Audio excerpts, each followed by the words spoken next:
Pemirsa, pelaku usaha properti di Bali berharap pertumbuhan rumah subsidi di tahun 2026 bisa meningkat 5-10%.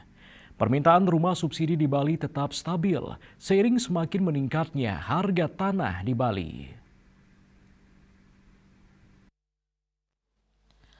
Ketua DPD RI Bali Anak Agung Made Dharma Setiawan mengatakan sepanjang tahun 2025 rumah subsidi yang sudah terbangun sebanyak 1.497 unit dan 80%-nya sudah terjual. Sementara untuk rumah komersil sekitar 1.400 unit sudah terbangun dan 75%-nya sudah terjual. Di tahun 2026 ini ia mengharapkan prospek perumahan subsidi di Bali bisa meningkat paling tidak 5-10%. Kami diri selalu positive thinking, berpikir ke depan yang baik.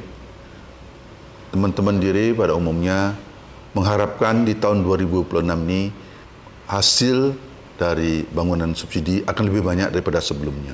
Paling tidak meningkat 5-10%. Kemarin ketika Rakernas Jakarta, kami dari Bali sudah menyampaikan bahwa lahan di Bali semakin sulit dan semakin mahal. Untuk itu, dari Bali mengusulkan agar harga rumah subsidi di Bali biar bisa ditingkatkan.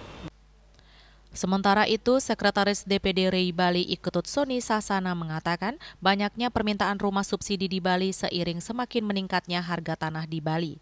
Pemerintah pusat memberikan insentif terkait rumah subsidi, seperti insentif bunga dan pembebasan PPN yang ditanggung oleh pemerintah. Ia berharap program 3 juta rumah yang dicanangkan oleh Presiden bisa terwujud. Jadi untuk aturan yang diterapkan oleh pemerintah pusat berkaitan dengan pengurusan perizinan perumahan subsidi, dalam hal ini di Bali tentunya mengalami satu tantangan yang luar biasa ya. Jadi adanya proses pengurusan yang begitu lambat dalam hal ini PBG yang sangat menyulitkan kami selaku pengembang DPD RI Bali dalam proses untuk mengejar target dari penyiapan rumah subsidi sampai siap di tangan konsumen.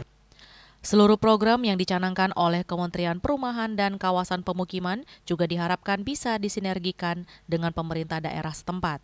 Kami berharap segenap gebrakan-gebrakan terobosan dari Pak Menteri Marwarar Sirait terkait kemudahan-kemudahan, kecepatan proses, keberpihakan kepada end user, kepada masyarakat berpenghasilan rendah, betul-betul bisa disinergikan dengan pemerintah-pemerintah daerah setempat. Sehingga program ini tentunya selain dorongan dari pusat, dukungan dari pemerintah daerah, dan juga kesiapan dari teman-teman di anggota RI Bali.